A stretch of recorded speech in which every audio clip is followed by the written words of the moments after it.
One. Hello, everybody, and welcome to Angel Meadows, a conversation with friends. It's going to be an interesting evening. I can tell you that. The chat and the conversation in the chat room before we went to live got a little bit interesting and warm. Risque. Risque. Might have to put an R rating to this show, like last week's. Oh yeah. My guest tonight is Cherryl. I'm not going to say your last time. I'll let you say it because, my mind is going in a whole other direction today. So we're going to have to behave ourselves. It's called Prevette. So first off, Prevette? Yes, Prevette. All right. At least so you didn't have Prevette to pronounce my maiden name. Well, it's not on my thing, so go ahead. Let's hear. What is it? Mahaffey. Oh, Mahaffey's easy. Yeah, but now when you put it all together, it's not. Okay. First off, thank you very much for agreeing to come on my show. I've known you for only a few short months, and you've been very quiet, and you kept popping up into my view, and knew that there was a reason, how things work these days. So there was a reason why things were supposed to happen. And we had a conversation one day on Skype, and it was like, hey, hush, Scott. This is exactly where it is. And Eric's saying, hi, Mr. Cherryl. Mr. Cheryl's name is James. Hi. Okay, so everybody, say hi and welcome to Cherryl. Cherryl, why don't you tell everybody a little bit about you? I'm sorry. What, Darlene? Tell everybody a little bit about yourself before I go to your bio. Oh my God. Just ignore Scott. He's a boy. Yeah. Oh gosh. Okay. 53. I'm proud of my age. I managed to survive 4 teenagers at the same time, and we all lived. I have umpteen grandkids, adopted kids. I'm still trying to get comfortable talking about some of the things I do. I kind of got put on the spot. Thank you.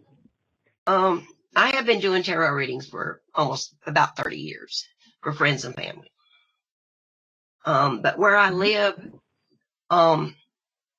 especially in the past, it's not exactly been something that people does tar and feather sound familiar?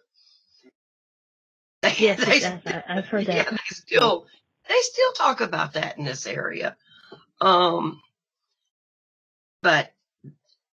there's just several things I'm learning as I go along. I'm learning on my own. Do what? Just imagine what would happen if I went there. Oh, bless you, child. We would have to run guard for you. We would. Seriously. Because like we had talked before, I could throw a rock and hit about 10 Baptists. And I can't throw a rock very well. And when you add that up in this area, if you think outside of anything that's Christian or does not fit in their box, they're not comfortable with it. Mm-hmm. But I grew up in a family that was very open-minded. My mom taught us there's more beyond than what is told to you, more than what you just see.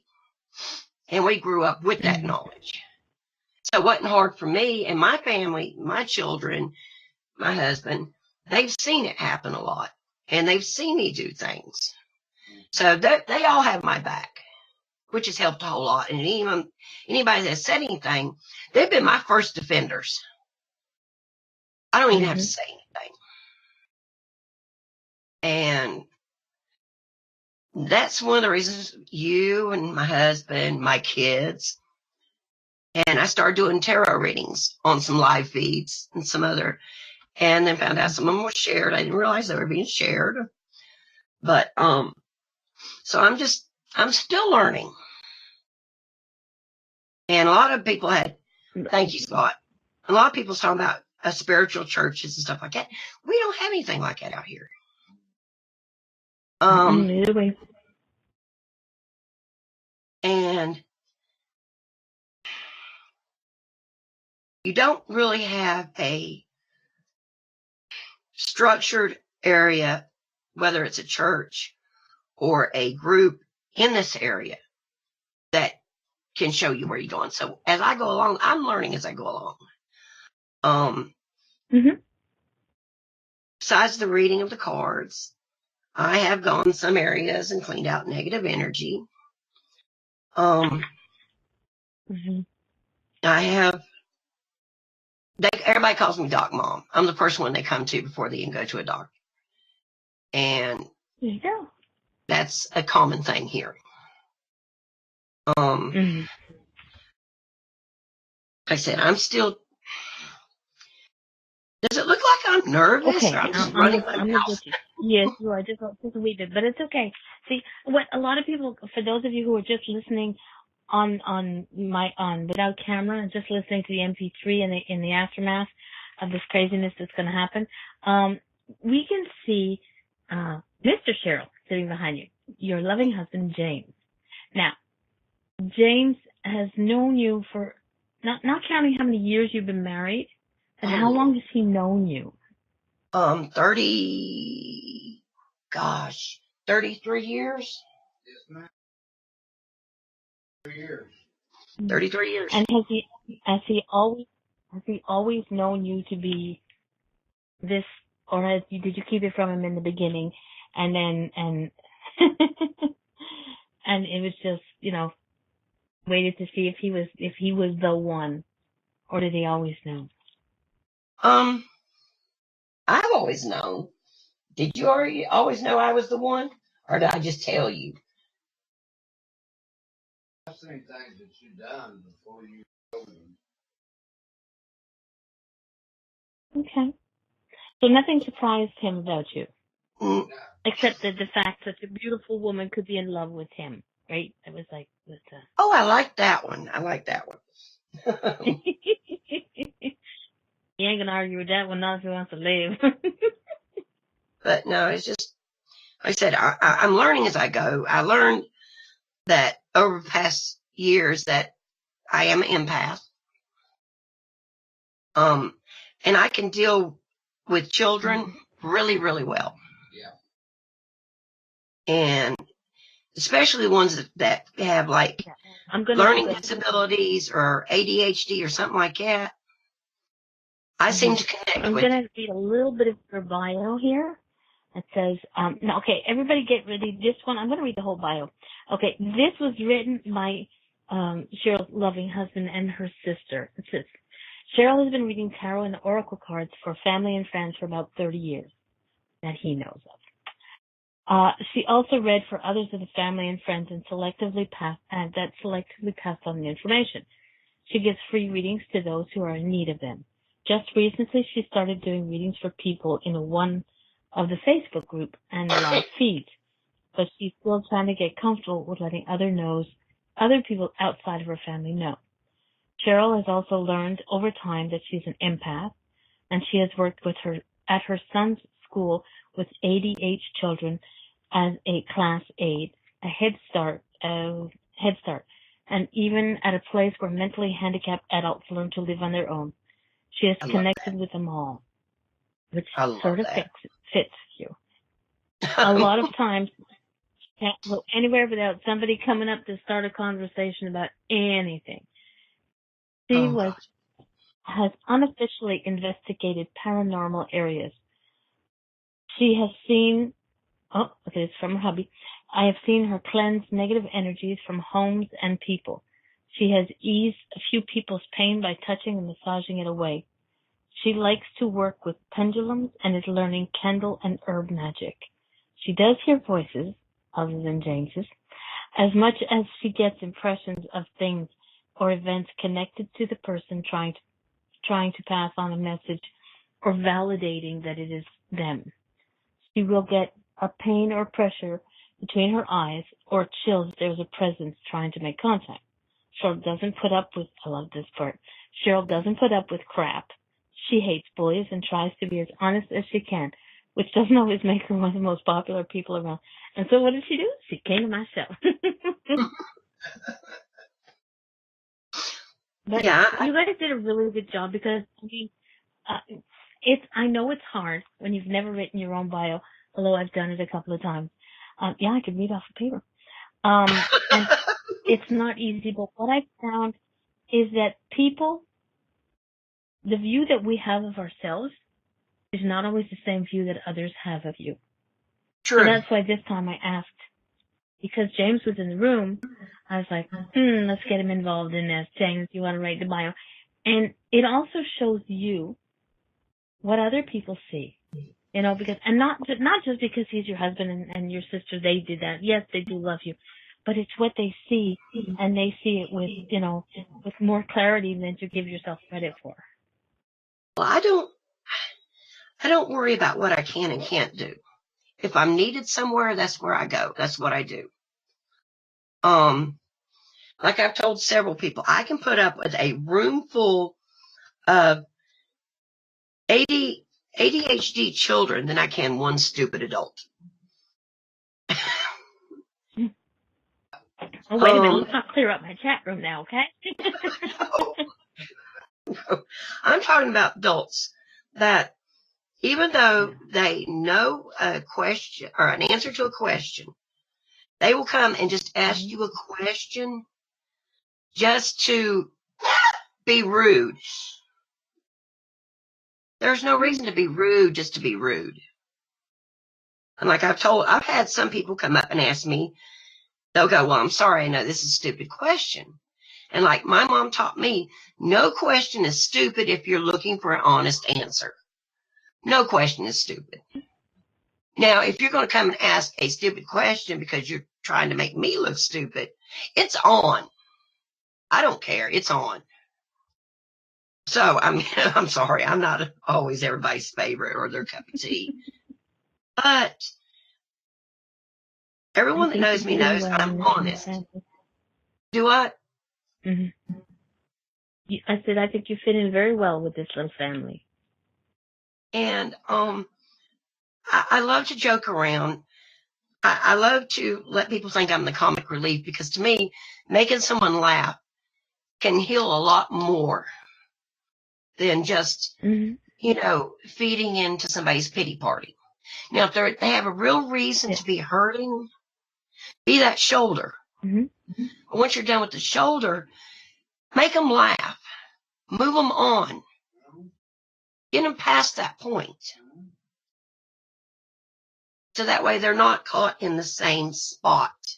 They're not sitting here going around in the same circle. Mm-hmm. And very true. A lot of times, a lot of people don't understand that. No, and a lot of times it's not that they don't understand it. It's that they find hard to get past it and hard to get through it, over it, whatever term you want to use. And sometimes it needs an outside force, you know? It's like you're going in a straight line all the time and you're going around in a damn circle. Well, you just stood in that circle and they bumped into you, and this is where you help. You know? It's easier they than somebody have to on the deviate outside, looking in can see the path that leads out instead of, like you said, just the same circle, the same spiral. They can see if they're not as emotionally involved. Yeah, exactly. Now, when was the first time that, and you can go as far back as you want, that you can sit there and say, this was the first time that I've heard voices before, I got nudges before, but this was the defining moment. This was the moment that was my aha moment. So what was your aha moment? Oh, Lord. That's hard to say because back when me and my sisters were little, we lived in a house that you could hear voices and see shadows and stuff like that. But Mom always said, ignore it. Don't pay attention to it. It's not going to hurt you. So it just became part of our growing up. And then Okay, I'm not asking. So as we got older, we started paying more attention. And when I started realizing that, hey, she's doing good. Leave Darlene alone. When we got older, we started realizing that instead of just it being just words or something we couldn't understand, it was going into, well, say this, don't do this, or we get this impression, don't go that place, don't go there, and we relied on that quite a bit, and that that was back when I was small, but after I got older, I spent a 10-year period in a rough marriage, so I kind of let everything kind of slide. And then after me and my kids walked, I decided, well, I'm going to be myself because nobody else is going to be me. I'm tired of hiding, because when you get to the point that you need to say something to somebody, or you need to walk up and say, hey, do you need a hug? And you don't do it. I don't know about any of y'all, but it makes my gut hurt. That it's like I got a knot. If you let him know, Jennifer, you let him know. But if you don't say, what's going on in your head, it causes physical issues.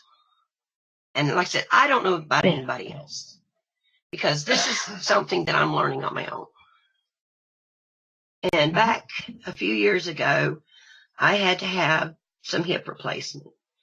And I had a real winner for a doctor that caused a blood boil to rupture. And I lost quite a few pints on the table. And they lost me 3 times. So after I come back from that, it was like I got hit by a Mack truck. I had no choice after that. And I even started noticing even more. And it's like, now, if I don't say something, I make myself sick. And I gotten the point now that, okay, people going to think I'm weird. I'm old enough. I don't give a crap anymore. Hey, I'm blonde. I say I'm senile. Hi, I'm Cherryl. Want to talk to me now? So, I mean, it's interesting. It's gotten real interesting. Like I said, it used to be just a tarot card. Like I said, it's going to be a whole lot more. But as I said, you fit in very well with this little family of Angel Meadows and IntuiTalks. So, you're not going anywhere. And something you said is that go ahead. Thank you. One thing you said that is when growing up, you lived in a house that had a lot of spirit, a lot of voice, a lot of activity. And you said you and your sisters. How many siblings do you have? I have 2 sisters. I'm the oldest of 3. I'm oldest of 3. Go outside. The boys are going. No boys. Do your sisters also? My middle one. Do your sisters have any connection with spirit? My middle one, Donna, she is more of follows the Native American path from our family bloodline. The youngest one, she's not so much, because she really does. She's got a little bit, but she really doesn't mess with it. And my middle sister right now, she's going through a rough time, so she's dealing with depression. And I'm kind of trying to work with her on that. But where I follow more the Irish area, my middle sister follows the Native American. But we find a way to kind of work together on it. But the youngest one, she doesn't. Well, it can work. it can work together. And the youngest one, how old is she? Oh, gosh. Okay, my youngest one, oh, gosh, she was born in 68. So how old is she now? Besides She gonna old? tell. She's gonna be mad at you. Oh no. She done told me, do good, be yourself, Cheryl, this evening. So the worst they're gonna do is grill you at the steak. By the way, bring steak sauce. You know I like mine medium rare. That's my youngest sister. I like mine well done. I like mine Yeah. well done. A1, please. I told her just to bite me before Oh. I got grilled.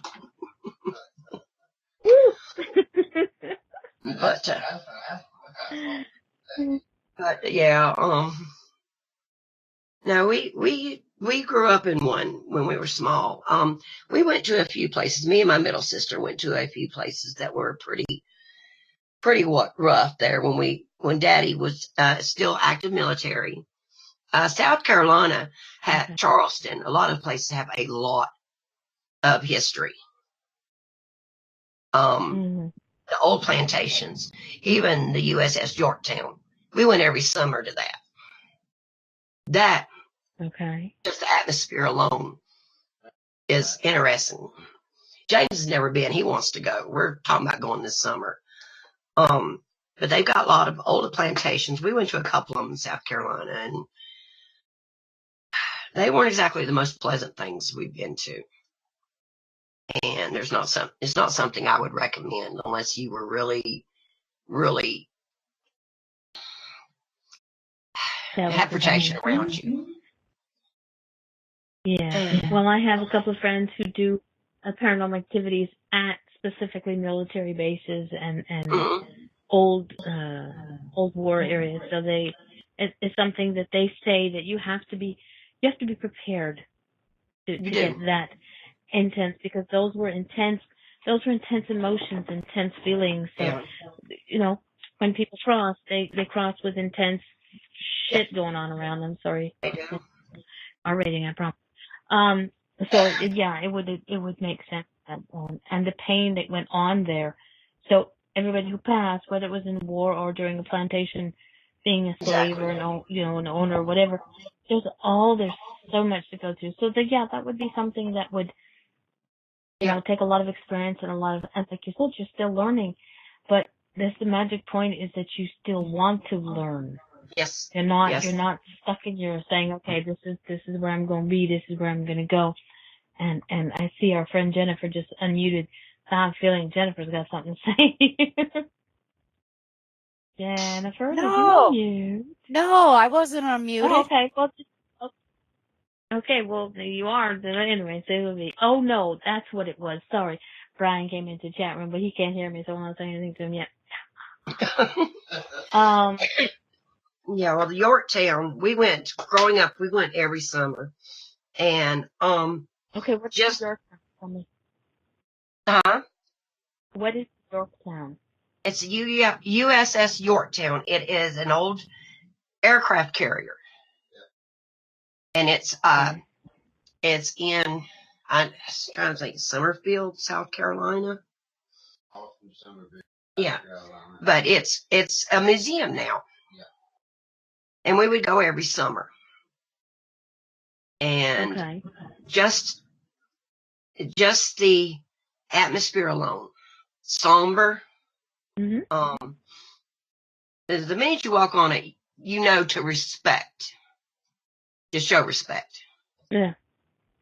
Yeah. And I mean, you can't, anybody who goes in there and doesn't, then you can feel the difference in the air.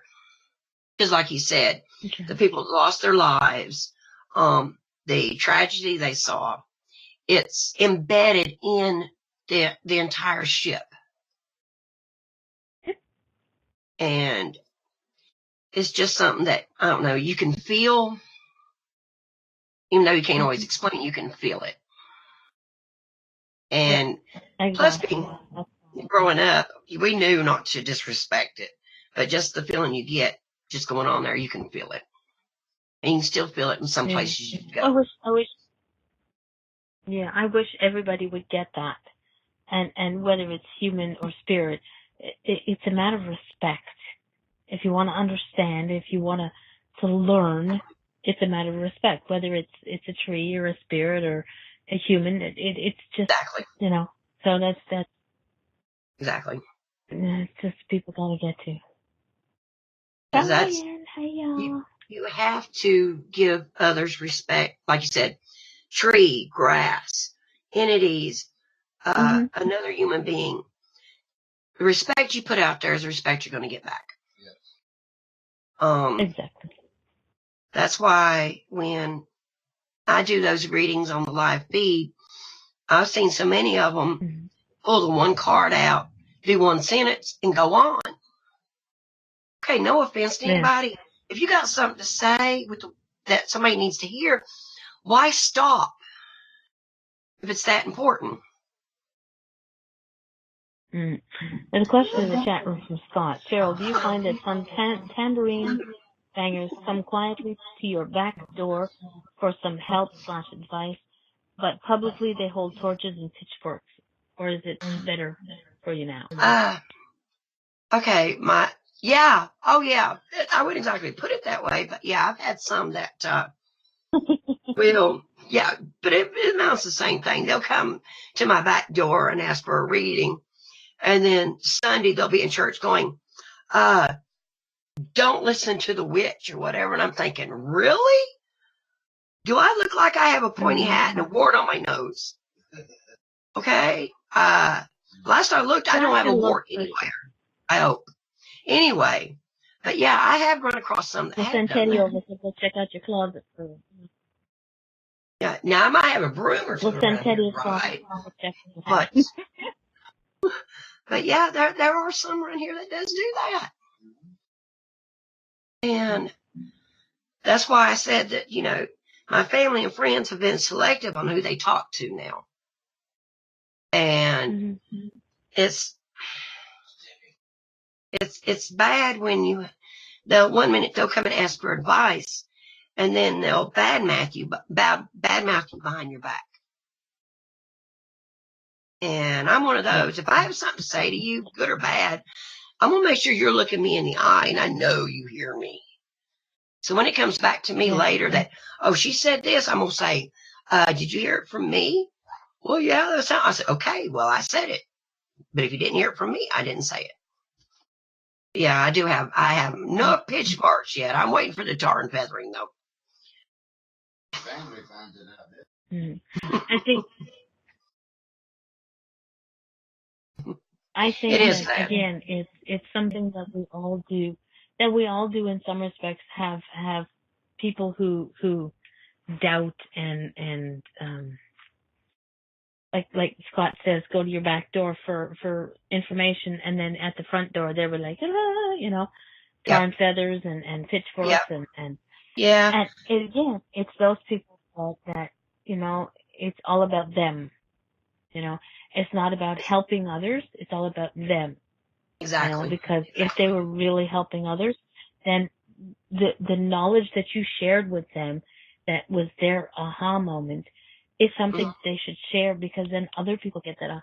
Not saying that you're going to read every Tom, Dick, and Harry in the bloody state or whatever, but it's nice to have that option and not be afraid. Now, I haven't been doing it as long as you have, and I've gotten to that point where for the first 3 years, I created Mama D because I didn't want people to know, but until I was ready for them to know. And now I could give a flying frog's ass what people think, and the local preacher and I have agreed to disagree, and we still get along. So like I said, I think I'll come down to visit you and just cause a ruckus. Well, these around here don't even talk to me, which is fine, because if you're going to be that,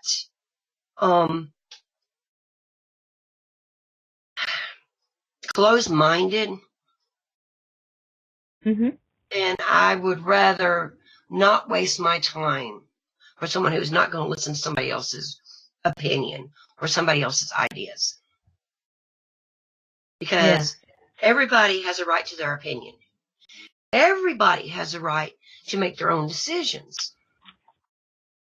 I don't care whether, if one of my kids decides to do something and I think it's wrong, I don't come out and tell them. I'll just say, this might not be the right choice, but you're grown. That's up to you. But I'm not going to tell them and jump in there and say, hey, you're not doing it because I'm mama. It don't work like that.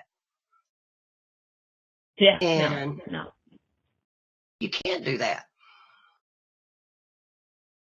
I mean, you can do that, but it just, they just sort of dig their heels in and say, I'm going to do what I do. Why? How do I know this? Because I was one of those kids. I was not a very good teenager, but I became who I am. I'm not a teenager. It's not a very good adult. We all have our moments. Yeah, but I think that the kids need Brian Clover. I think that the children these days and a lot of places are not given that the freedom to explore who they can be. Exactly. Because we want them to. The parents and the system want them to go this way, whether it's the churches or the schools or a lot of us have been through traumatizing lives in our childhood, but the point of being able to share it with the kids, allowing them to express, it's like, exactly. I heard something or I felt something, instead of just like, that's, the devil's work or it's just your imagination or whatever. You allow them to be. Yeah. And I think that's one of the things that you do, and not that you've ever told me, but for some reason this is popping in the brain, scary thought in it, that you do have a lot of young ones that come around to you. Yeah. And talk to you. A lot of young ones that come around. Yeah. Not counting the blood grandchildren. I've got about 30 adopted grandchildren. Yeah. Mm-hmm. Like I said, I keep telling them I don't like kids. They're not buying it yet. But yeah, they don't believe me. I keep trying to tell them, but they don't believe me. But stop them all. Yeah, I've got my kids, the kids they went to school with, their children call me grandma. My kids went to school, they call me mom. Even some of the couple of my two of the boys are divorced, and their ex-wives still call me mama. Mm-hmm. So I said because you have that ability to make people feel okay to be themselves. Well, and the thing is, it's what you need to get to be able to do for yourself as well. Yeah.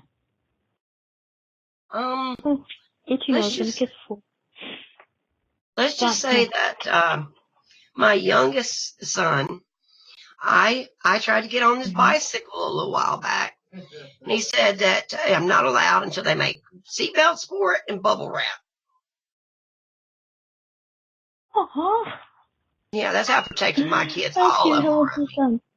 Yeah, that's bad. How old is your son? He is 31 now. And that's the baby. Yeah. And he's the one put bubble wrap around his mama still. Oh, yep. That's bad now. That's bad. I couldn't even get on it and said, well, that's all right. Eventually you're going to have to go to work. So he took his bicycle and chained it to the porch. Eric put in the chat room, funny man. He said the bubble wrap was for the bicycle. Yeah. Well, yeah, might have been. We're going to get you a bicycle. Yeah. And then I've got one of my grandsons that, all my grandkids are just so bad, but they all know that I do the cards and stuff like that. And so even the grandkids understand that. Mm-hmm. There's a comment in the chat room from Mr. Pete Stevenson again. for all your shy, Thank you. nervous, Go ahead. again, Go ahead. for all your shy, nervous of being in the spotlight and talk down of what you have done, you're leaving one hell of a legacy, Cheryl. You and your hubby, 2 points for James. The ripples that you pair have done and continue to do are awesome. Thank you. Thank you. I'm proud of, I'm more comfortable talking about the things that we've accomplished together than so much of what the things I can do. Even though there are different things, I like the idea where I hear you, Eric. I focus on the ones I get along with, the ones I can help. I'm not worried about what I can and can't do. Does that make sense? Mm-hmm. I know you. Yeah, it does. I think And everything that you do, Mm-hmm. whether you think it's something that you guys do together or whether you think it's just something you do, he's there. He sees everything you do. He supports everything you do. So it is a together thing. It is. It's every time we talk, there's James. Yep. You Always. have nothing to hide from him. And he's like, okay, yeah, there she goes. Okay, just plug in your things. I can listen to my TV show, my football, my Formula One racing, whatever. Just go do your thing, And that's like, an awesome show of support, which a lot of people don't have. And because you have that, because you had that upbringing, that your family was there, your mom was there, your sisters were there, and you had that connection, you had a moment, a blip in time where it wasn't so good, and then you found your knight in shining armor, and he was like, okay, yeah, let's go. Yep. You did. open up. My head's going to swell because I called him your knight in shining armor. Yep. I don't know if she heard you, but that's okay. I keep on telling her. Say it again. You'll have to speak up. I keep on telling her, open up, let it come out. Okay, she still can't hear. You want him just to pull a chair closer? No, I can. Grab you a chair and come closer. I heard him. Yeah. He's going to be part of the conversation anyway, so. I told her just open up and let it come out. Let her do, everything she knows how to do. Do what she does. And she won't. But she's blessed to have you to allow that. Yeah, well, with your love and your help, she will eventually. And with us over here poking and prodding, she will too. Justin, we're going to get her out of her shell.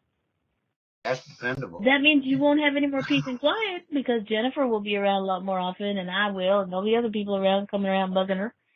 So, just enjoy the peace while you have it because it's not going to last long. Yeah, Jennifer around, I don't know. Me and Jennifer, we laugh a lot. Yeah. They were having, oh my gosh. They was getting me down the road yesterday. The way I look at life, if you don't have laughter, after you live longer, that's one of my points. Mm-hmm. Don't let life and have, that's what I call life. You have life and you have fun, you live longer, and you have more friends. That's like I tell my kids. I said, y'all sit around, you make a mistake, I'll let you make a mistake. Then when you... As long as you learn from it. As long as you learn from it, come back to Daddy and Mama, and you ask us to help, we'll always be there. Right or wrong. Yep. Then we'll help you. As long as they learn from their mistake. Now, if they're going to keep doing it, they're on their own. That's right. We'll help you once. Mm-hmm. Maybe twice. But once you make that mistake, and you learn from it. Yeah, don't let them fool you. In this situation, Mama's the tough one. The thing of it is, Mama's the tough one. Mm-hmm. Like my baby boy. Well, I don't know if you noticed. I don't know if you noticed in the chat room, but Scott Stevens said James. He wants to know when James is going to start doing hands-on healing because he can. I saw that, but I didn't get a chance to tell him. What? Okay, go ahead and repeat that. He doesn't have his glasses on. James, when are you going to start doing hands-on healing? Because you can. When people are not, there we go. Okay. See, when people are not well, your hands focus, your hands vibrate, your hands feel. Don't they? Yep, he's Yeah, okay, go ahead. This is where, Cheryl, this is where you can write his bio. Go ahead. Oh, yeah. Okay, yeah, let's put you on the spot a while, old man. Yeah, where James he's... is like, I'm leaving now. Thank you very much. Oh, yeah, you're You've going to... made it. Stop. No. Yes. Anything he sets his mind to, he can build. His hands, he's good at that. God, he's good at that. And all the years we've been together, he does have a temper. I calm it. But he's also the one that is the guardian, the I agree with that. the warrior. He's also the one that, yeah, he's going off in the shadows again. Yeah, He's also the one that if something is bad said or something like that, he will be the first one to defend me. But he's also the one that the boys will come to. So yeah, as far as healing, it's not just his hands. It's more than just his hands. Yeah. But his hands is a big thing with No, him. but that's where it starts. Yeah. But this is where Scott is saying. What Scott is telling you is that he can do it. And James, you're going to pay attention to that now. When somebody comes around you, or somebody's saying something's hurt, or you feel this energy in your hands that is just like vibrating is the best way you can put it. There's a little test that my Reiki master showed me, and I was like, oh, okay, it worked. I showed it to you one day. But you'll feel this energy between your hands. And that's just the energy that's out there. And you can and will, I'm pretty sure will, use it to help. You know, like, when Cheryl's back is bothering her, when her shoulders are bothering her, you put your hands on her and rub her shoulders, right? He does. He does. And it's not just a husband and wife thing, because not all husbands do that or wives do that for their husband. But it's an instant thing. When the kids were sick, as much as they wanted mama, Daddy was there, and he did his. Night, Eric. Night, Eric. Talk to you next. Yeah, he does do the that. Kids you would make the kids do. Yeah. So this is what Scott's saying. So it's not just a healing. You are a healer, and in my books, everybody is a healer. Who, whether you're giving messages, whether you're doing physical healing, whether you're doing, whatever the case may be, you're a healer. You just have to admit to that. It's just what section of the healing spectrum are you at? God just gave you an open door. And There you go. Thank you. Something for you to try out. Yeah, because I'm bad about getting migraines. And I've got bad bones, and I've had quite a few surgeries. Won't go into how many. But I'm still walking on my own, which is a good thing. I'm glad too. I don't want to carry her. You couldn't carry me, break your back. Yeah. Anyway, so when it gets to hurting real bad, he does rub my back and my shoulders and my neck for me. So certain ways. Yep. So he does do that. I have to give him that. He does do that. Yeah, I do. Yep. You do. We make a good pairing when I don't want to kill him. She tries to kill me every once in a while. I said that to somebody today. There you go. I said that to somebody today. I said my husband is still alive, and I haven't tried to kill him yet. And they thought I was serious. I went, no. After 30 years, you're allowed to want to kill, your other half. Oh, you're allowed to entertain one. the thought. Yes, you're allowed to entertain the thought. I even got a place out here next to the sewer for him. Here you go. I got a big empty lot in my backyard. I mean, sorry, did I say that out loud? Nope, didn't hear a thing. Didn't hear a thing. But yeah. Okay. Thank God we're not recording this show. I have to check to make sure we were. Didn't hear a thing. Didn't hear a thing. Yep, just like there's not going to be a new spot next to my septic tank before long. I've seen it. Scott in the chat room says he's continuing this one.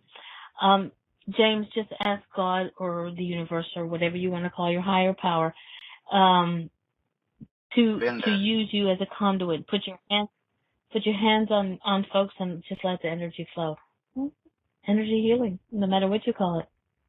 You know, we are just you are just a conduit. You are just a telephone, whether you're a medium or psychic, a healer, whatever. This physical body is just what helps to direct the message, the healing, whatever. And like Scott said, just ask your universe, your big kahuna, you know, to help you to focus on what you need. Yes, there are trainings you can go out there and do. No, my sign is a bear. It is. It's a bear. Are you having fun? Playing with you. Yes, he is. We do this all the time. We did it for 30 years now. I still got that spot next to the septic tank. Anyway, you ain't. I've seen me. Bring you a chair up here. Right. Well, pull some up here. If you flip this chair, I will get up and I will bite you. Okay, I'm sitting. Okay, that works. Oh, but yeah, he does do that. So yeah, as far as the healings, yeah, I totally agree with. Because there's times that my hand gets hot once in a while. Mm-hmm. You do. Oh, I know. Mine stay ice cold, so it don't matter.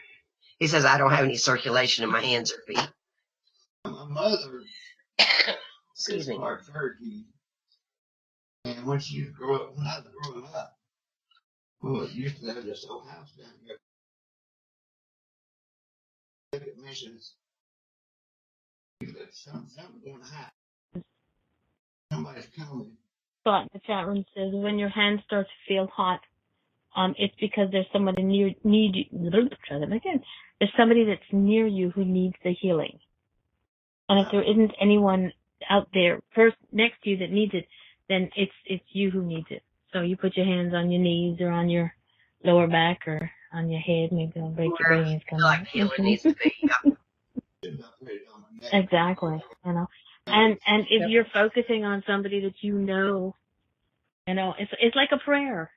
You know, it's like a prayer. You put it out there.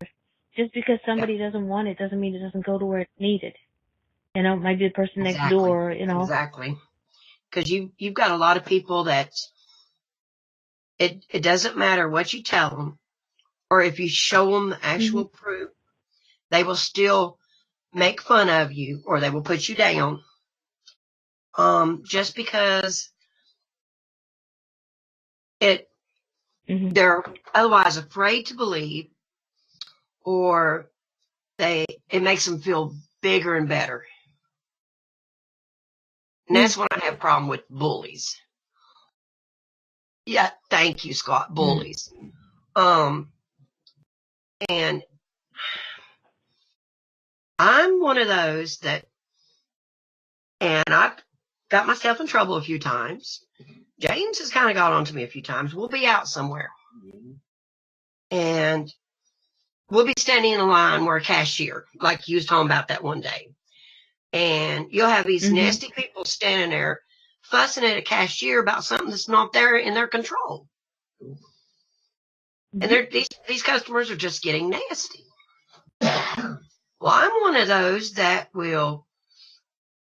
I can't help it. I'll open my big mouth and stick my foot in it all the way up to my hip bone. And, you know, I do. There you go. And, and I can't help it. I can't. But there's no call for it. I mean, now if the cashier is being nasty just because they're a hateful person, you know, step back and see why they're being ill. Maybe they just got their butt rammed by the customer before. Because if they're going to be that hateful, they're not going to keep that job long to begin with. Nope. But for a customer, just because a customer is always right, no offense, hell no, customers are not always right. I don't care who you are. They're not always right. Some of them are just a pain in the hiney. Nobody is always right. Exactly. And I like I said, I will open my mouth, stick my foot in all the way to my hip bone, and I'll look and I'll say, really? Don't you have something better to do with your time than being a total jackass? Mm. And they'll look at me and say, excuse me. I said, does it look like that she can help it? Well, that's her job. I said, excuse me, that's not her job to sit here and listen to you be whining. If you can't do any better, move along. And, you know, it's very true. Because it's not right. And some people, just because they think they can get away with being a bully doesn't mean it's right. Nope. But also what's as bad, if not worse than a bully, is somebody who stands by and watches, and you don't do that. You jump in. Like you said, you jump in with both feet. And it takes that. It takes what's necessary. You know, and you're not afraid, you're not afraid to step up to the plate and, you know, call somebody to the mat and say, hello, can we have a moment here, you know, or whatever the case may be. Yeah. And I'm sure that you assess each situation differently. You don't go by the book and say, okay, this is the way I'm going to do everybody. You know, sometimes somebody, to make them calm down, it's easier to make them laugh. Other times it's like, you know, you just sort of like, when they're in that daze, when they're in that stare, you know, you sort of just got to snap something, and they be like, oh, you know. So yeah, so this is what a lot of people don't do. There are the bullies out there, you know, I've seen them, been there, done that. I don't think I was ever bullied myself, but, you know, I know somebody may have thought, you know, it's just, the thing is, somebody may have thought you were, somebody may have thought I was, but you know what, if you don't go back and make a difference to it, you know, if somebody says, you, like, okay, I was a bully when I was a teenager, because I remember somebody who moved up close to my village and said to me, they said they never wanted to come into the store that I worked at because when I was a teenager, I used to beat the shit out of the poor boy. And now he still doesn't want to see me. I said, hello, I'm like 30-something right now, 40 years old. Why are you not, you know, that was then, this is now. I said, yeah, it must have been a bit, mind you, probably only beat the hell out of boys, you know. No. Like, boys, beat them up. They love you. Yeah. Well, I can honestly say I wasn't a bully growing up. And the biggest reason why, and I don't know how we survived it, my father spent 30 years in the military, in the Navy, and spent another 10 years teaching. Mm-hmm. And so his key phrase was, if you start a fight, I'm going to whoop your hind end. Well, that's not how he put it, but you got the idea. He says, but if you get in a fight and you get your butt whooped, you're going to come home and you're going to get it whooped again. Thinking, okay. Mom goes, oh, and don't forget, do it like a lady. So we didn't bully. I know we didn't bully because we knew if we started to fight, our dad was waiting for us at home. But if somebody bullied us, we would get in trouble because Dad didn't want to raise bullies, but he didn't want to raise people that wouldn't take up for themselves either. And so we kind of towed that fine line, but I'm sure that's you know. Mm-hmm. And so if we were, you know, had to get in a fight with somebody, we'd have to not say, oh, I really hate to do this to you, but guess what? I'm not going home and getting my butt whooped twice. That's it. I'm not going to do it twice. I said, you start a fight, I will finish it, because get my ass whooped here and get my ass whooped at home, and not happening. So yeah. But no, we weren't bullies, but that's probably what started being able to open my mouth and, like you said, stick both feet in. And I raised my kids to be that way too, because I won't put up with a bully. I can't stand them. And like you said, there's some people you have to take each situation differently, because somebody might be there that they're being cranky because maybe they might have just lost a loved one and they're in pain. So they're not trying to so much be hateful. It's just that's how their pain's coming out. Yeah. And then you got others that are Hi, just. Brian. You're calling my lovey. Bye, Brian. Am I boring everybody that bad? Oh my God, I am so sorry. No, his wife is getting up. He's in Australia. It's just waking up time. He has to go fix Pauline her coffee and get her slippers and get her all snugly warm. Bye. Nice. Nice night, Brian. It's the old folks. I hate to break to you, I'm one of the old folks. Anyway, Those what? and James, he's a lot older than I am, so, and he's still awake, so we're good. That's right. Anyway, but yeah, but I've learned over the years that how do I explain this to make sense? At least where I feel like I'm making sense. When you walk into a room, you can automatically feel whether it's tension in the room, whether it's relaxed air, or whether it's almost like tears. Does that make sense? Mm-hmm. Yes. And Called being an empath. Okay. And the same way around being each person, you know, if it's not so much the body language, it's almost like a aura they're putting off around themselves. Mm-hmm. And that's probably my youngest one coming in. Nope. Mikey. Okay. Thank you. Do you know that my oldest son, his wife sent us each a hamburger and chips up. Nice. They knew I was going to be busy this evening. Oh, don't put me on. Anyway. Snack time. Okay. Food. He'll be back. So, I mean, that's something that I've learned over time. It's not just, it's something that I started understanding more. Did you have a long day, darling? Oh, no, I always do this. I don't know. Don't ask me why, but during the show, I'm always yawning. As soon as the show's over, I stop yawning. Mind you, I get stuff in my face, but, you know. Oh, yeah. Well, if you want to stuff your face now, you go right ahead. Hey, Ruby, thanks. Welcome back. Oh, no, I don't eat on camera. Yeah, strange having a show doing food. Yeah, no, I fixed grilled cheese earlier, and that was about it.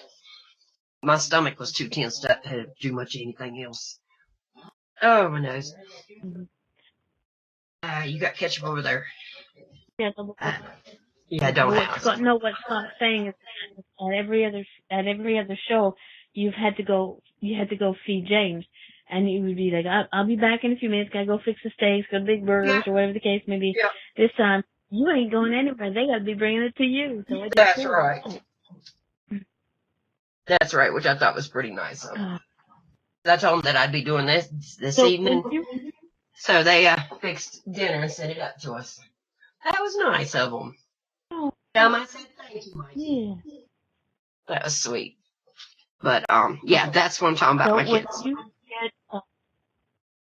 So when you get drawn to somebody to do a reading, what is it that does the feeling that you get? You know, not people who come to you and say, "Hi, I'd like some," you know, focus on this. Do you get do you get a vibration that, you know, okay, this is I need, you know, somebody needs a little help, a little guidance, a little whatever. And just a quick one in the chat room, I have a feeling I'm smacking for this. Scott Stevens said, darling, sometimes the yawning is that because you're battery. Sometimes the yawning thing is because you're a battery. Giving energy to the show, you need to plug into the universe and be a conduit and stop using your own energy like a healer should. Okay, it's a good thing I can do that for those and people. Exactly. Yeah. You need to listen. But you know what I do. I don't have listener Scott. I do. That one don't matter. I know where. When I feel like I'm drawn, okay. So is there something that's specific? I don't know. It's like I'm not gonna say so much a tingling. It's like I'm drawn to a name or a person. Does that make sense? It's like I can have a list of 10 names, but that one name is what pinpoints it. That one name. Mm-hmm. And it's usually someone that's, well, example, where I did some of the live feeds, I had a lot of people, and some of those people scroll fast now. Oh, I love the little doggy. Some of these people scroll fast, and I'm trying to get, and then there's a couple that bounce out. And I noticed that some of the ones that bounced out were the ones that really, really, really needed to talk or to hear something. One of them was, she was suffering really bad from depression. And I had her PM me later, so because there were some things we need to discuss, I didn't want to do it in a group.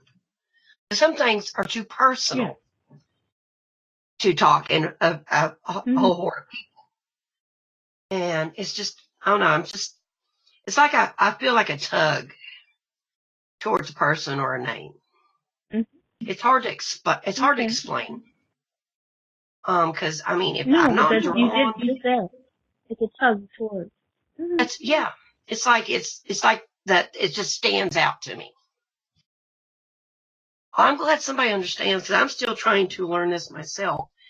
And it's just, if I know I hit on the right name, then it's just like information just starts flowing. Impressions just start flowing. If it's just something that's saying, hey, okay, this is what I think you need to do, and then it's cut off, then it's done. A lot of them might not like that, but if it's done, it's done. But if you've got some that it's got the information still going and going and going, then to cut it off, it does bother my stomach. It really does. Overlook. Yeah, he's eating now, but it really does. And I've been sometimes speaking with several of them, and it's a tug. It's like emotionally drawn to the person, if that makes sense. Yeah. Yes, it does. And so I don't know. Says that's being a medium. I don't know anything about being a medium. I'm not saying I'm anything. I'm just saying that's what I feel. Okay. Well, I had a very dear friend call me to the mat because that's what I said. I didn't say I for lack of better words, I said spirit doesn't connect to me. But what my friend pointed out is that spirit does connect. Spirit connects different ways to everybody. I just the way I wanted it in my head for her to connect, or him or her to connect, wasn't the way that they were, like I wanted to hear bells and whistles and voices, but that's not the way I do it. I hear it in other ways. And she said to me, Mama Day, Darlene, you are a medium, and you have to admit it because it's just passing on, a message. It's a word, Yes, I get it. I'm a medium. Double one extra maybe, but but I don't say I'm a medium. I like the idea that I'm a healer, Like I said, I'm a Reiki. Okay, that's your dog in the camera. I was gonna say, what the heck, another dog. I'm a Reiki master, so I know I can do the healing. I was trained to do that, but I also know that I did it before. I know that when I give messages, that it makes people feel better. So it's healing, But everybody is different, Some people can like to have that title, and some people put so many titles on. I can remember a friend was doing a show one time, and the list of names that the person who put on the show gave to this one person was like, this was like this long. I was like, and they were like, I'm like, what was that? I said, that's just publicity. You know, we are all in some respect, what we all do in some respects is we are healers, we are mediums, we are psychics, but to different levels for each person. You know, what you do, nobody else can do. What I do, nobody else can do. And somebody who, and I fell into this trap, but anybody ever tells you that, you know, you're not doing it the right way, like, I'm doing it my way. Eric Glenn, who is not in this chat room, his grandmother used to say to him, there is no wrong way to connect to spirit. There's only different ways to connect to spirit. And very, very smart lady. Never got to meet her, but we got to meet her grandson, so he's okay. Yeah, like I said, I don't know of anybody else's way because I've had to learn on my own. And I don't really get, let's see. Scott has put, you could do with learning to stamp your feet and say to your guides what you want and need to. You have family, work, life, etc. And you can give lots and lots of powerful readings and healings all the time. Oh, believe me, I am Cherryl. Yeah, I'm Okay. even when I do the readings, when I don't, I'm going to read it out loud for those. I For those people who only get to hear it, I'm going to read the question out loud. Scott Stevenson in the chat room says, Cherryl, you could do with learning to stamp your feet and say to your guides what you want and need to. You have family, work, life, etc. You can't give lots and lots of powerful readings and healings all the time. You are allowed to be Cherryl also. They will keep coming and coming and coming. But no matter what we do 24/7, there will still be more to do. Set your guidelines now. Yeah, I started doing that. Because I set lots of guidelines. Don't stick to them. So you got to kind of stick to them. Some of them, few of them just contact me just to say hi, which I have no problem with. There's some that had to be a serial stalker that kept asking the same questions. So I finally just kind of deleted them completely off. Yeah, you know, and it's hard to explain that your ex-girlfriend, because she's married, is not coming back, but that's beside the point. Anyway, yeah. Some people have interesting questions, and I think, and it's funny because I think that when a person has a question, you know, if they're really honest with themselves in many respects, you know, like, will my ex-boyfriend, ex-girlfriend come back? Am I going to get this new job? I got to move. There are simple steps to, first off, most people know the answer, or at least half the answer. You know, if you want a connection with a certain person on the other side, you know, then yes, you can, you know, you have the use of a medium, because not everybody can get the information. You know, they might be a bird tweeting in the woods, your, you know, great aunt or great uncle or whatever, and not everybody can understand that. So, you know, seeing a medium can help you in some respects. Some don't appreciate if anybody has a question, that when they ask, am I going to get the job? They don't appreciate the answer given. Well, if you go out and put the application in first, you might get it. They don't appreciate that answer sometimes. Will I get my girlfriend or boyfriend back? They don't appreciate the answer. Well, if you wasn't such a butthead to begin with, they wouldn't become your ex-girlfriend or boyfriend. Sorry. Some of them don't appreciate that answer. But a lot of times that's the only answer there is. Now, some are really sorry about some things that's going on. But like you said, you can't always give people the answer they want. And like Scott said, people do have a life. And like I said, my front door is a revolving door. There's no sense even having a lock on it anymore, because I've got kids and grandkids that come in all, you know, they know when we go to bed. So unless it's an emergency, they don't. But any other time, they're in and out the door constantly. And some of the people that it wasn't the cards, it was impressions from loved ones. They've got to understand that they might want to know a question or something, but that may not be the impression or the answer that the loved one's trying to give them. Does that make sense? Yeah. Because it's not always, yes, because it's not always what we want to know or learn. Spirit will give you what they think that you need, not what you want. You know, my husband has this saying, you're old enough for your wants, not to hurt. Okay. There you go. And I think that works. You know, I want a new job. Am I going to get it? You're going to get it if you do the work that's necessary. Spirit cannot hand you everything. They can show you the path. Exactly. Family that have crossed over cannot tell you, I got $100,000 buried in the backyard.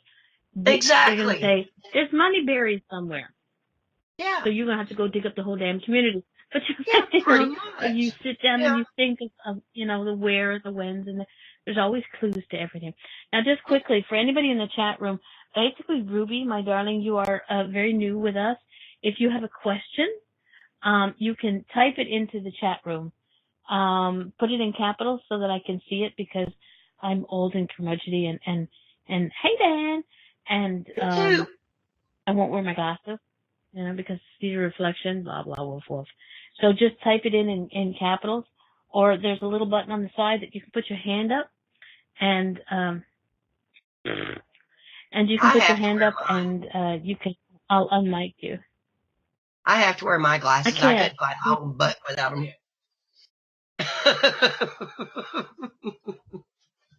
Don't go in there. Not going there.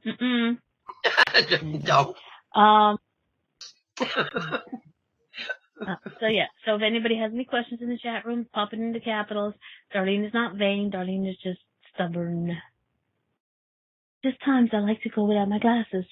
Yeah. Okay, I have to play with the computer every now and then, because it has that screen that after it sleeps after a certain time, my little bubbles come up. Yeah. That's okay. Yeah. We're not going anywhere. Okay, well, I'm hoping. I don't know why also. Yeah, well, like Jennifer and I was talking yesterday about different things, and I was explaining to her, I just get impressions that validate, or just, a lot of these impressions I get don't make a bit of sense to me. None whatsoever. They might to the other person, but they don't mean anything to me. And so, exactly. I'm sitting here trying to figure out how all this stuff is supposed to go together. And some of the stuff is just, I've sat there and rolled, because a lot of it, I have no idea how I went together. The person I was talking to understood, but I didn't. And because it's like I said, the word, and I like that word. I think I'm going to try and remember it. I'll have it tattooed on my hand. The word is conduit. Yes. We don't have to, the hose doesn't know that it's got, whether it's water or oil or gas running through it. It just knows it has something running through it. We don't understand everything that comes through us, but it has to be there. And, sometimes it's difficult for our brains to go, I'm going to say that to this person. Just does not words that come out of my mouth. But I've done that a few times. Your sitter, the person asking you the question, knew that Aunt Jane would call you a flippity jibbity jab or whatever, something specific that you're just like, I have no idea why that. And if you don't say that, then that's holding back something that's a confirmation for them. So, I think the weirdest one I ever got was confirmation was, I was talking to a woman a little while back, and her husband passed away, 3 years ago? And, I was telling her impressions I got, and she's saying, yeah. I said, and by the way, he's talking about where y'all got intimate 3 days before he passed away. She looked at me, she started crying. I said, that I didn't need to know. That I did not need to know. A comment in the chat room. Some silly comment about your yellow jug could be the ultimate piece of proof for the afterlife sitter was waiting for? Okay, what yellow jug? Me or Darlene? No. What Scott's saying is that when you're giving somebody a reading, you might hear something about a yellow jug and it doesn't make sense to you, but that Gotcha, might be okay. exactly what the sitter is waiting for. Okay, I figured it The was yellow something else. jug. I was probably drug out of the toy box. Sorry. Yeah, because there's been a lot of things that, well, like me and Jennifer was talking. I had to yesterday. translate Scottish to me. Yeah, and a lot of it doesn't make sense to me, but as long as it does to the other person, that's all that matters. And some of it's not too bad. Some of it's been funny. Some of it's been not so funny. Some of it's been kind of hard. Tell me the one, the thing that sticks with you the most, that just was the hardest to date. The hardest to date. Oh God, that when you were in that moment, it was like, oh God, no. But now that you've had the time to sit back and reflect, it's like, okay, it wasn't as bad as I thought it was. It's still not so great, but it wasn't as bad as I thought it was. Okay, well, that wouldn't be that one, because that one was pretty rough. So then what is it? If you don't mind sharing, what is it? Okay, because I don't have to give names, so it doesn't go any further. You can use James's name and everybody. Okay, yeah, well, I had done a reading for someone who was asking about a family member that had gone missing. Mm-hmm. And the family member had been in a bad relationship and had gone back to it. Okay. And what I could get, and I'm not going to give the details because that's not right. That's not fair to anybody. I don't do that. I said, well, you need to hurry up and find this person because they're right back in the position they were in.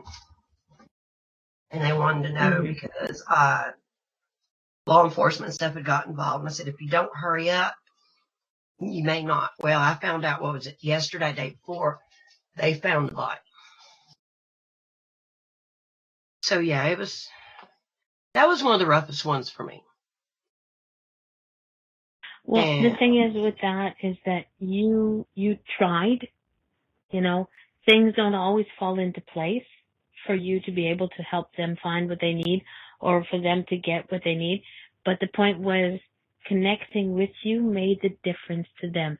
They got to vocalize what they were thinking, and you in the end did give her some confirmation, confirmation, and it was a connection that for some reason you both needed. Yeah. I truly believe that everybody is brought together for a reason. We're not going to always understand the reason, unlike my knowing the reason for you, because you had to go on my show. It's all about me. It's fun. There's always a reason. So that person had to get a hold of you to talk to you because maybe you were just that smile, that breath of fresh air that they needed. Not saying it's going to, it was going to change the outcome. Yeah. Unless everything fell into place the way it was supposed to. But maybe you were the outcome. Yeah. Well, I did try to get my idea where to look for the spouse that did it. So they've got law enforcement looking for them now. But, that's one of the worst ones I've had so far. I've had some that are, are funny, some not so much, some that are, I think was really strange was, and like I explained to him, the sexual orientation, I don't care. I don't care. Because to me, it doesn't matter. Like I told them, the heart's going to love who it's going to love. And so I kind of said, well, can I ask you a personal question? And they're going, yeah, I've been waiting for you to. I said, well, are you? And they're going, yeah. I said, okay. Are you mad at me? They're going, are you mad at me? I'm going, no, why should I? Why? Yeah. And it's more like, they're asking, and I guess that bothers me because if that you have to let somebody's opinion be on instead of who you are inside and not what you look like or anything like that, then we've pretty much lost half our way in life. Mm-hmm. Okay. Non-judgmental. Thank you. True. Very true. Because people, for whatever reason, I have my own views on that one. I think that people judge other people because it makes them feel better. Whether they do it, whether I say, yeah, Cheryl's got the little, or I think it, it's my choice to think it.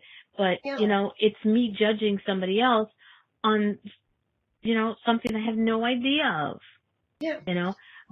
Judging somebody because of their face, their sexual orientation, their skin color, whether or not they wear a kilt, you can't hold it against them because it's not, just some people look good in legs. Some ladies' legs look really nice in the kilt. Yeah. Okay, sorry, come on, deep end. Yeah, I've seen some guys But, look better than women, so yeah. Yeah. I have a nice video I gotta share. Yeah, send me it.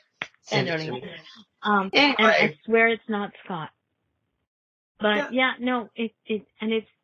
and again, the connection you made with that person who, when you said, you mind if I ask, and they said I was waiting, and then they asked, are you mad at me?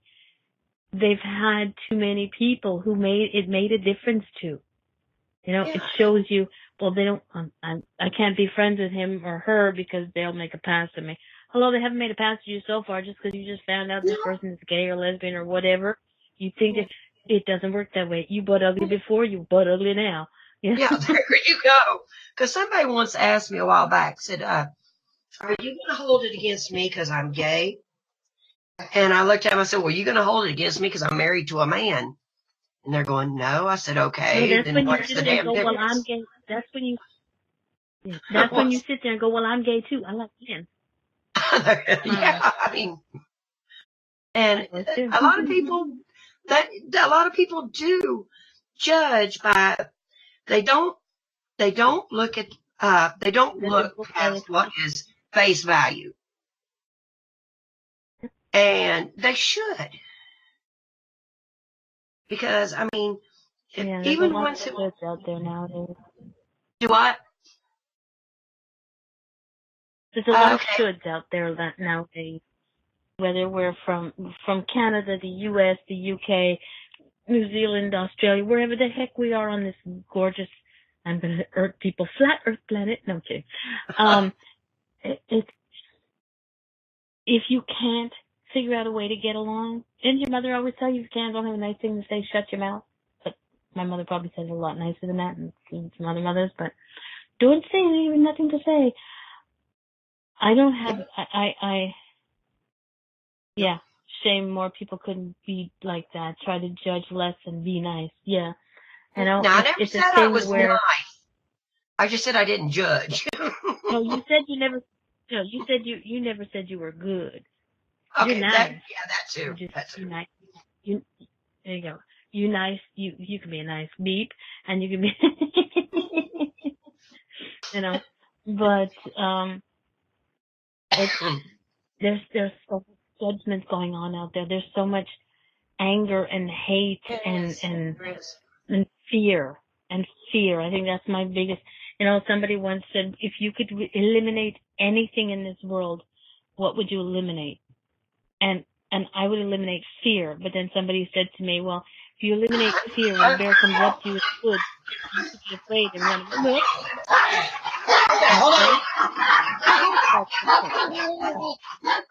We got old doggies. Okay, fear, but mine is the bigotry. All right, Court. Here's my cranky 13-year-old. Aww. Yeah, that's cranky. A little white around the edges. Yeah, he's going grayer quicker than I am. Yeah, you're going to be nice.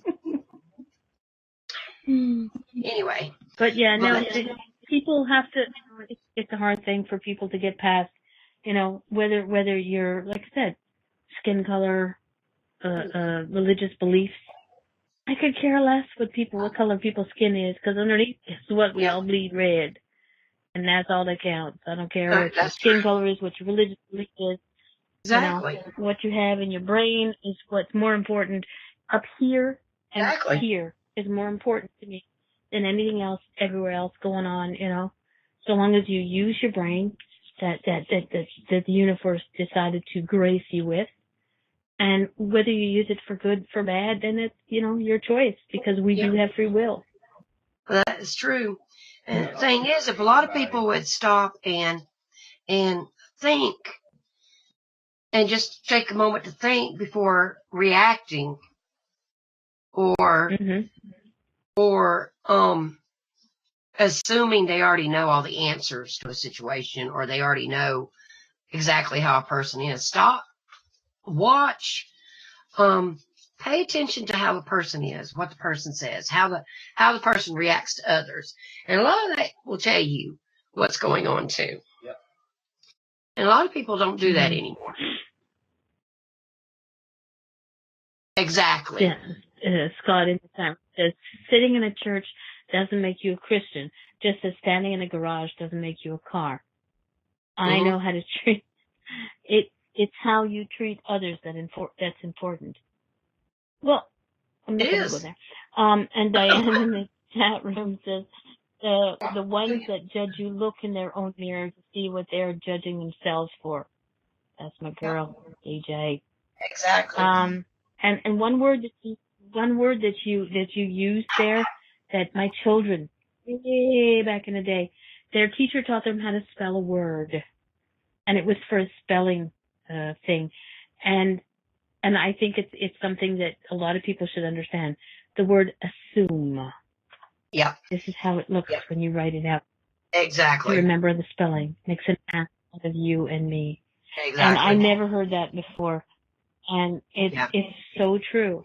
When you assume something, you're making an ass out of yourself and the other person.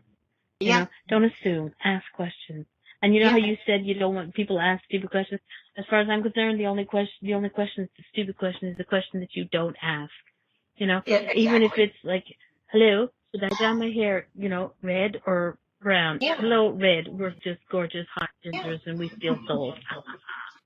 As long as you're looking for an honest answer, there's no stupid question. And that's what I've taught all my kids. If you want an honest answer, let them back outside. Like I said, don't worry about puppies. You have to be on the air too.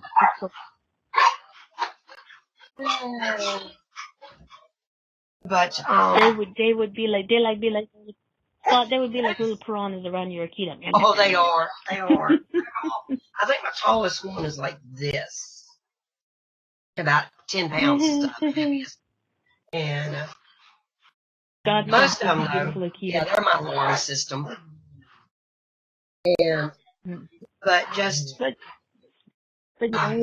we have to. I'm gonna go on a bit of a. I don't watch the news much, but lately with the school shooting in Florida, that was like, it's been up there, and it's making a change, and what it's taking to make those changes are the children of our world. Yeah. And the children will make the changes that are necessary. It's just up to the grown-ups to be smart enough and sit and listen, because they have such brilliance, such intelligence. We raised our children to be independent. You raised your children to be independent. So it's time for people to start listening to them. Yeah, I agree. Do we have to agree with everything? No, you don't have to agree with everything they say, but you have to listen to them, because there is so much wisdom and so much knowledge in Agreed. these brains, in these bodies. They see so much, they know so much, you know. So, the idea of a gun-free world is like, yeah, I agree, but it can't be totally gun-free because, that's army, da-da-da-da. But, Yeah, there's steps to it, exactly. and will I it ever agree. be totally, free from the violence that Yeah. the kids are facing? No, because, the people who want to buy the guns illegal or get the guns illegally will still manage to do that, Yeah. That's But, true. That's true. but people, Just don't make it so but easy people have, for them to get guns legally anyway. I Mhm. mean, don't make it so easy that but, yeah. But that's the thing. If somebody really wants to get one, they will get one. But they will. if we can do with the eliminating of the ease of which, and stop being so Exactly. afraid of, who's behind who and paying who and doing this. These Oh kids gosh. are an amazing group of kids. And that would be a group of kids I would love. I just saw them on the TV, Yep. for a Sunday morning show. That's a group of kids that have such, that I'm looking forward to seeing them run this world. Okay, mind you, I'll probably be up there. No. I don't Yeah. know. No, you're fine because like to say, it's not the I will gun be that floating kills in a the person. It's the person behind the gun that does it. But if they don't have a yeah, but the thing is, stricter, that person behind it. they don't have a harder Go way ahead. of getting people from getting those guns, especially the ones that are going off doing this, have it stricter, harder to get the guns, legally or otherwise. Yeah. Make it harder. I think Scott. I think Walmart. I'm not sure if Walmart sells guns. I honestly don't think so, because not in our Walmart up here in Canada, and a They friend do in here. Ontario says the same thing. Not there. Okay, but They, they're not. They're selling hunting, right? yeah, hunting It's guns. hunting rifles. They're not Hunting selling rifles. the the Not the, the the regular big ass. pistols. No, Yeah. hunting guns. It's not a pistol. It's not.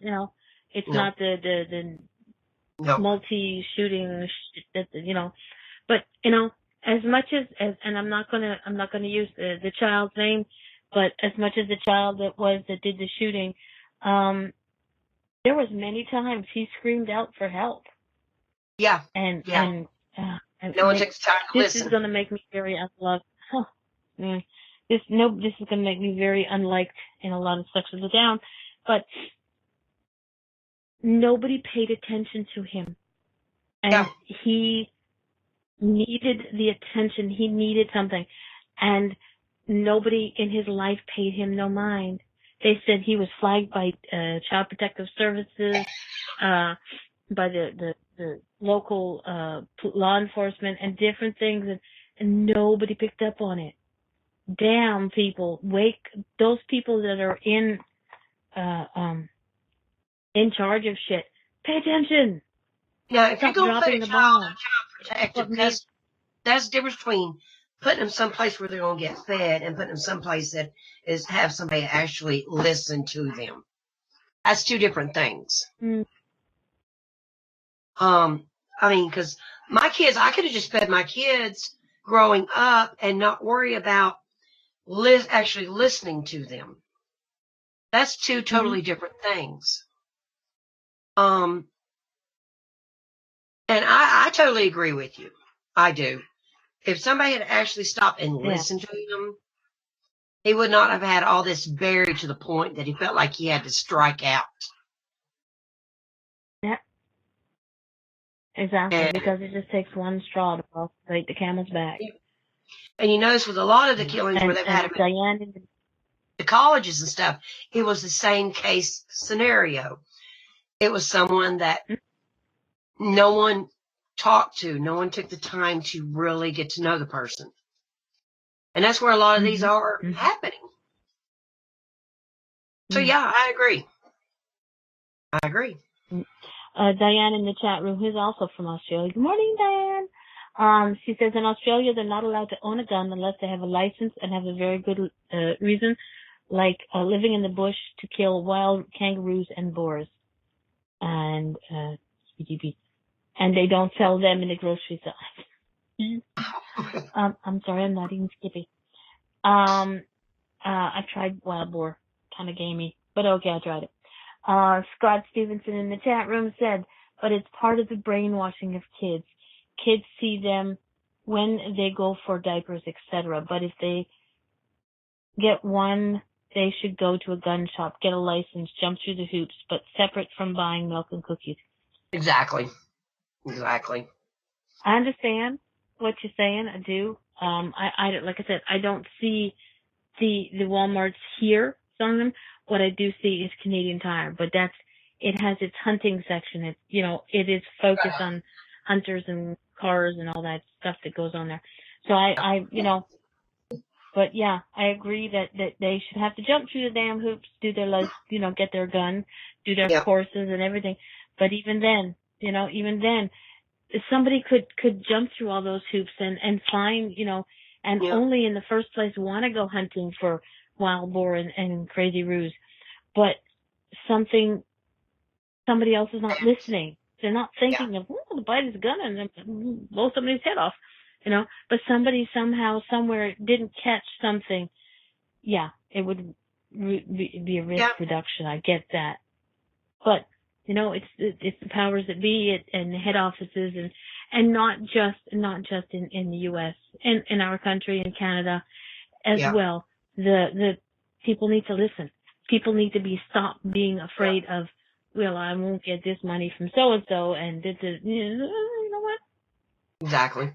Money does make the world go down, but it's not the be all and the end all. So, but anyway, that's my opinion on money's nice to have, but if it gets to the point that, as long as, to me and James have enough to meet our bills and stuff, but we're not so worried that we're going to make ourselves or others miserable over it.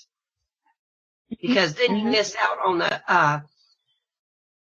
the better things in life, which not necessarily about money.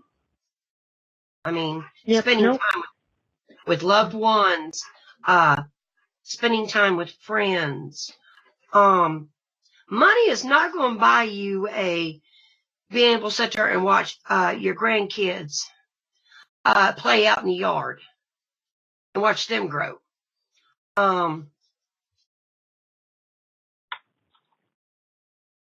Feed my family. There you go. So I mean, tear a car down, put it back together. Yeah. So I mean, I got enough knowledge. I can make mirrors. I got enough knowledge. But I mean, it's just it's more than just the money. Money ain't no problem. Yeah. I don't worry about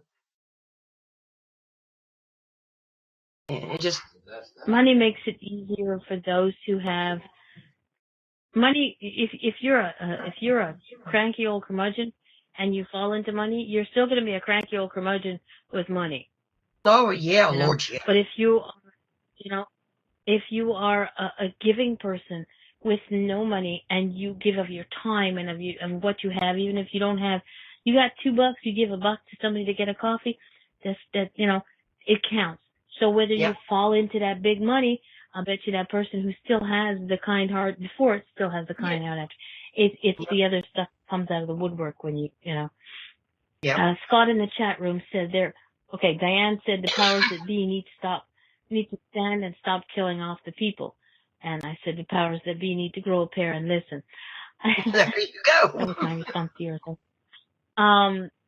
Scott Stevenson, there's also a whole culture of popularity and good things happening from being the best or the prettiest or the brightest. That's all you, Scott. In the right sorority or a gang.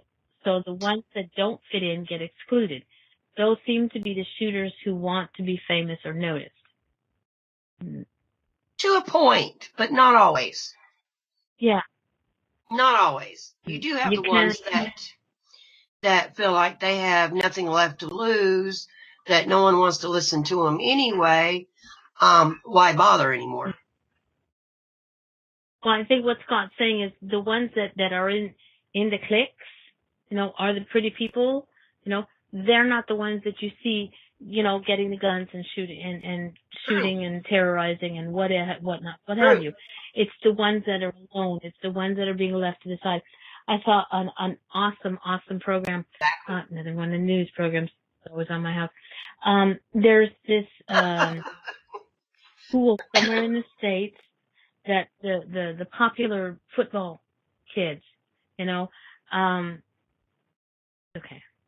It's like this football team is like they're really popular and everybody is really, and one kid one day, one of the star quarterback was watching a bunch of other kids bully this new kid.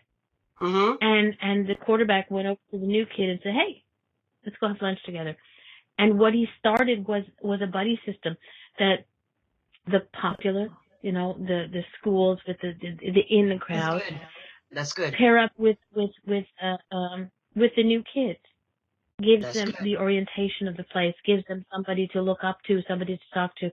And, it may not be the first person you talk to, it might be the fifth person you talk to, but I think that's totally awesome that is, again, it's the kids doing it. It wasn't a school choice to do it. It was the kids who brought it to the school. So, this football team said, hey, we see this where kids need mentoring. Yes. They're not doing it because, and most of those kids, most of those football players know what it's like. They've seen it. They may not have lived it, but they've seen it. Yeah. So for them to step up and say, hey, you know what? I'm gonna go have lunch with little so and so, and that one lunch, it's like that one smile might make that big change for this. That one kid that did it teaches them empathy. That one kid who started it, we'll say little brother, but it's not the little brother. The kid that he had lunch with for a year, and so they did things together. When he went into his, went up the next couple of levels and he became a football player, he continued what, the legacy that he learned from being, picked on in the first couple of weeks of school, and then this just jumbo football player game, let's go, it's the kids. Yeah. And if the government and the powers that be and those people up there cannot shut their pie holes and pay attention, how the hell are they going to notice that these kids have so much to give? A lot of them are so busy in the politics are so busy in their own drama that they can't see outside themselves. Mm-hmm. And they don't see what's going on with the children. Yeah. And that's sad, actually. Yeah. Money, the drama. Mm-hmm. And a lot of times that's what it boils down to.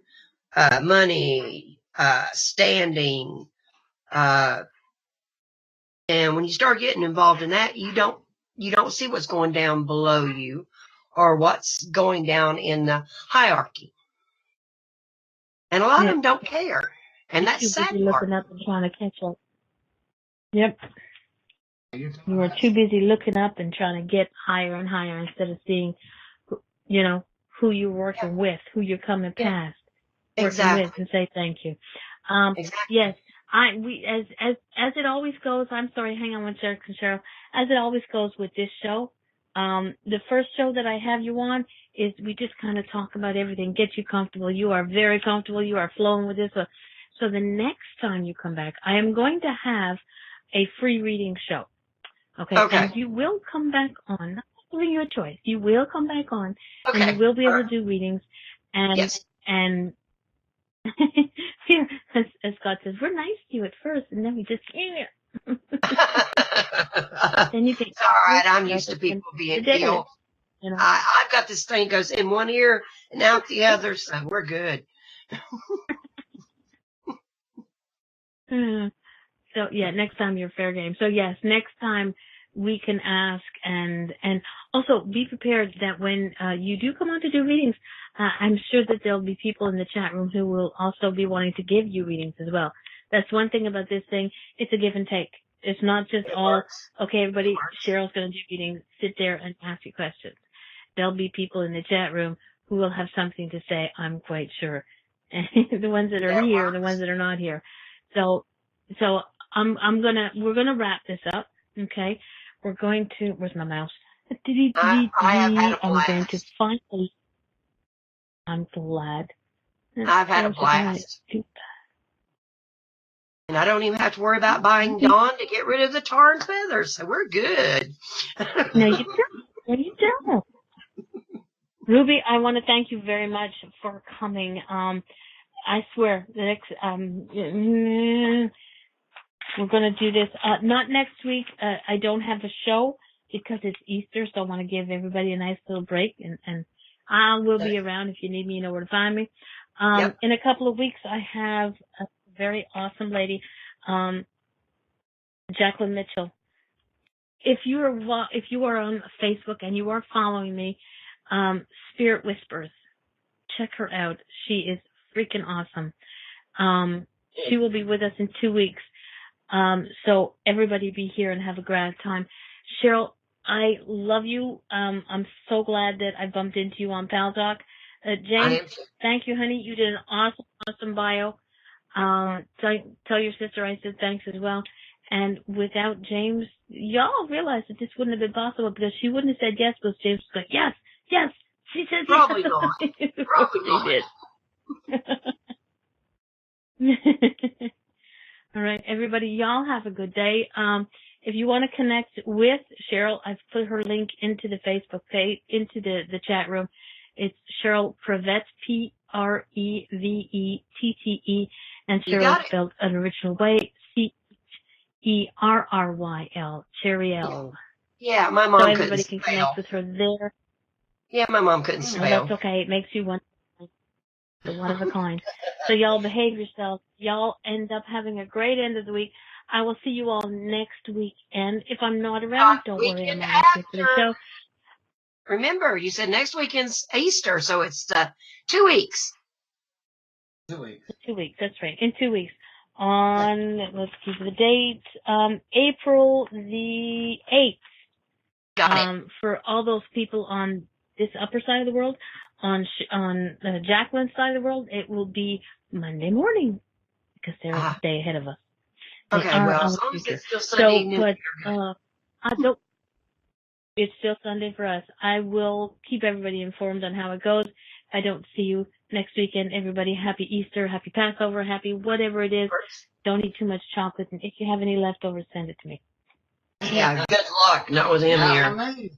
Not with him. Night, everyone. Bye-bye. We've had a great time. I had fun with that. Yes. Well done, Cherryl.